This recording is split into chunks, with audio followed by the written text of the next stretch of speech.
Bienvenue à Berceuse Farafinoise. Nous sommes au 9e rendez-vous hebdomadaire de cette odyssée, donc au cœur de Tchapalotango, avec notre ami Paul Stokely. Les choses vont s'accélérer. Dans les 2 derniers chapitres, Paul Stokely, jusque-là, était, on va dire, en cavale. Mais officiellement, c'est l'annonce qui va perturber, en tout cas, sa villégiature dans le village de Gagnat, la femme de Zef Azonsi, son tuteur. C'est toujours bon de faire ces rappels-là. Il y a une annonce, c'est l'annonce officielle du mandat d'arrêt international lancé contre Paul Stokely à travers une chaîne internationale, Radio France Internationale, et c'est même cité dans le roman RFI. Et Paul Stokely est obligé de rentrer précipitamment de Maracou pour la capitale, Sao Tomé, pour peut-être apporter sa contre-offensive face à ce qu'il considère comme une arnaque, parce que c'est une arnaque médiatique de son gouvernement, le gouvernement de Kumba Tchifi.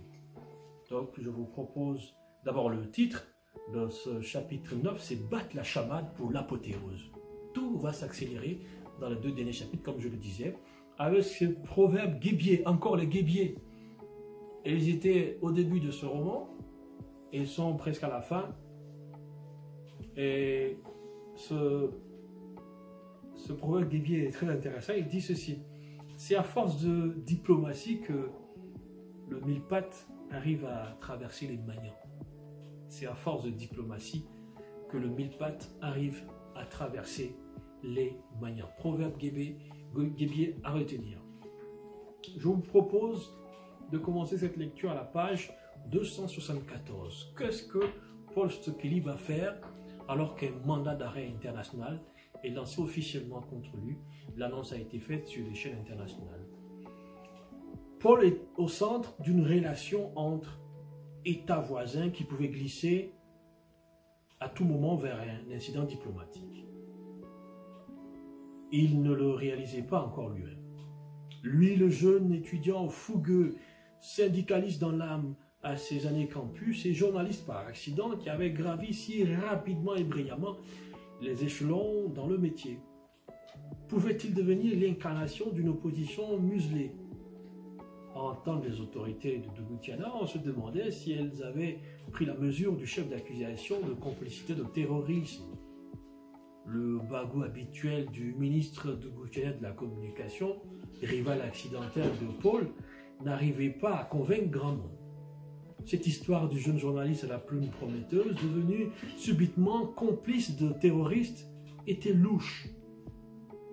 Un discours adipeux et indigeste qui montrait les carences de la riposte contre le terrorisme. Rentré à la maison aussitôt, l'interview terminée, Zef et Paul avaient écouté évangéliquement le bulletin du soir de RFI. Paul n'avait pas tremblé. Ses mots avaient été choisis et percutants contre le régime. Il s'en étonna lui-même quand Zef lui fit la remarque. Pour la première fois, Gagnat s'introduisit dans l'échange entre les 2 hommes. « Paul, je t'ai écouté tout à l'heure. Tu as assuré. À mon avis, tu as été même plus éloquent que le ministre de la communication de ton pays. On n'a pas eu de mal à distinguer la vérité du mensonge. Une affaire de terrorisme ne se traite pas aussi légèrement que le font les autorités de ton pays. Quelles sont ces fameuses preuves brandies de ton implication présumée? Des échanges de mails avec des suspects, des échanges d'informations, des aveux estorqués sous la force? Toutes ces choses peuvent se fabriquer. Tu as tout dit, Gagnat. Je vois que tu suis cette lugubre affaire depuis le début. Le terrorisme est une affaire tellement sérieuse qu'on ne peut résoudre des questions aussi complexes par des solutions de complaisance. Les autorités de mon pays font du fou depuis le début. Une attaque terroriste a surpris nos forces qui n'y ont jamais été préparées. Les autorités de mon pays n'ont jamais maîtrisé leur communication sur l'attaque du 26 avril. Aucune armée de la sous-région n'est outillée pour faire face Tout cela, ce serpent a plusieurs têtes, bien entretenu par des mains obscures.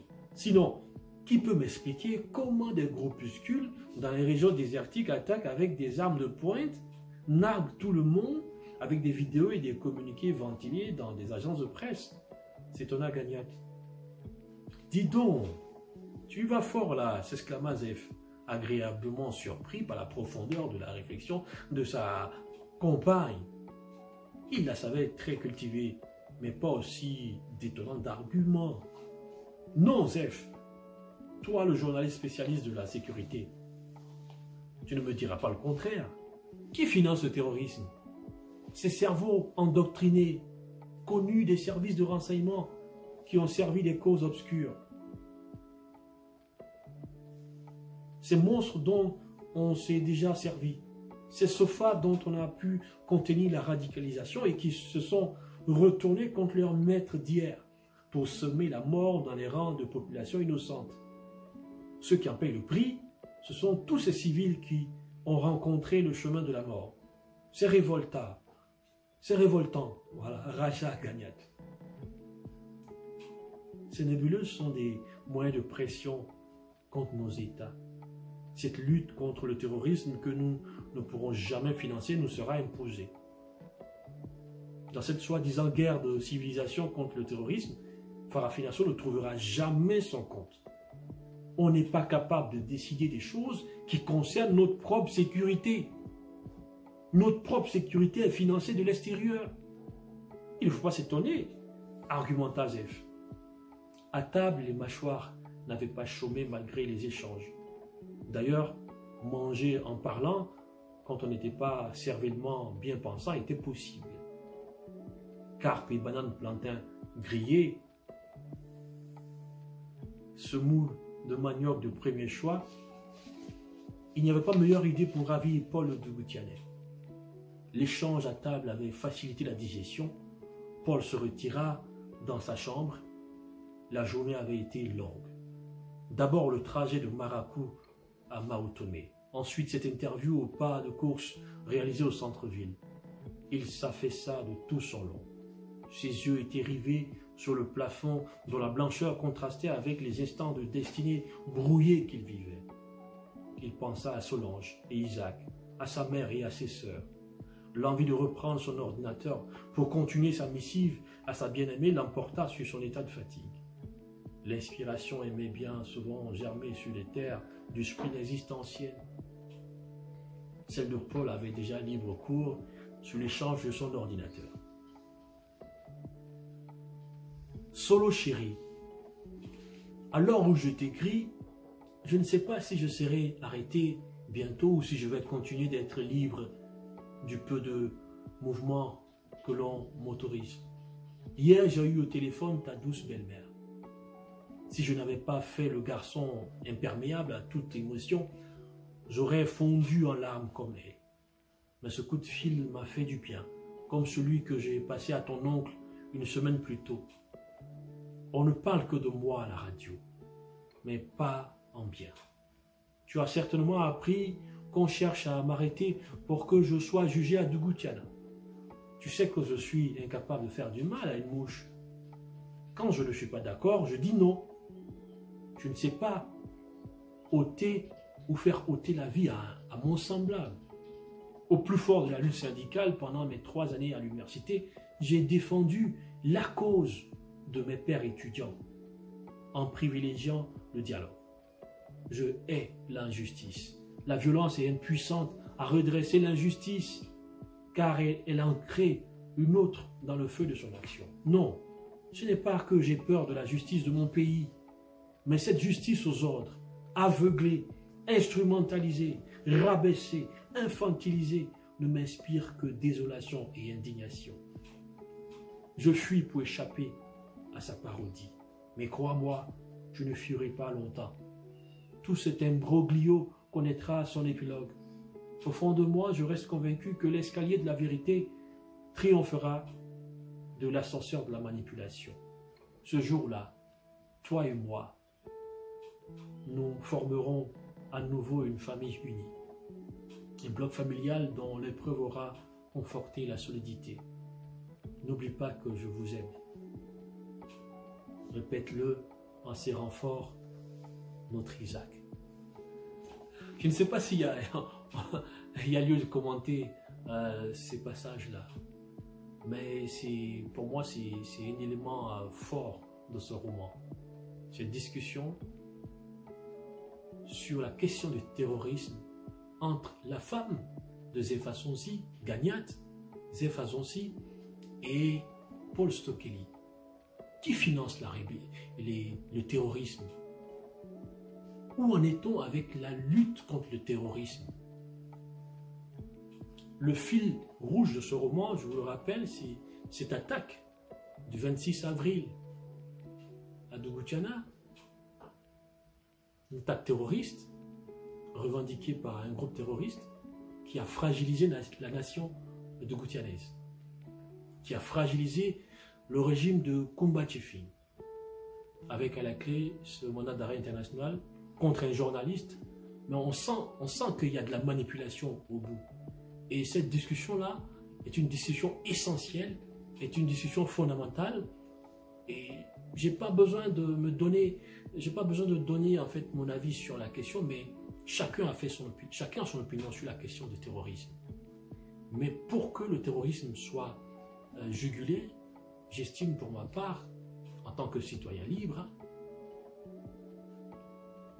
que la sécurité d'un État qui est financé de l'extérieur ne peut pas être une sécurité solide.